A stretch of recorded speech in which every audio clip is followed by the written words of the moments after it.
Hello, good morning, good afternoon, and good evening o saan man dako kayo ng mundo naroon ngayon.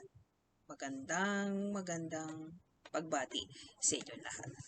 This is Lilian Tuporda and welcome back to my channel. O kumusta na po kayo dyan? Ang ngayon po ang pag-usapan natin ay gaano ba karami ang protein na makikita sa mga espesipikong gulay. Opo, mga specific lang na gulay. Hindi naman po lahat ng gulay ay mayroong protina. So, ah, yun po ang ating pag-aaralan ngayon. Okay, number one, lima beans.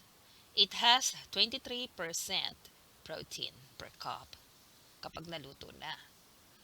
Or 209 calories. And then second, soybean sprouts. It has 18% ng protein per cup.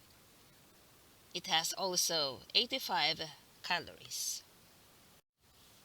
Number three, green peas. It has 17% protein per cup. It has 134 calories. Number four, spinach. It has 11% protein per cup. It has also 41 calories. Number five, we have sweet corn, 9% protein per cup, 125 calories. Number six, asparagus. It has 9% protein per cup cooked. It has also 40 calories. Number seven, artichokes. It has 8% protein in a medium artichoke. It has also 60 calories. Number eight, Brussels sprouts. It has 8% protein per cup cooked, and it has also 56 calories. Number nine, mushrooms button. It has 8% protein per cup. It has also 28 calories. Number 10, broccoli.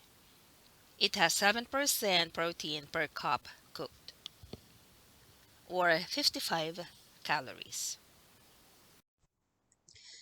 Ayan. At yan natatapos for the meantime yung ating pag-aaral tungkol doon sa mga protina na nagmumula sa mga gulay. Sana po meron kayong natutunan at marami kayong mahanap na ganyang gulay sa ating mga market. At saka, syempre, sa mga mall din. Ano po? Nawa po, yung mga kakulangan natin sa protina na manggagaling sana sa mga meat, sa baboy, o di kaya sa chicken, sana po makatulong yan sa inyo. Sige po, hanggang sa muli. Don't forget to like, to share, and to subscribe to my channel. See you next time. Bye-bye!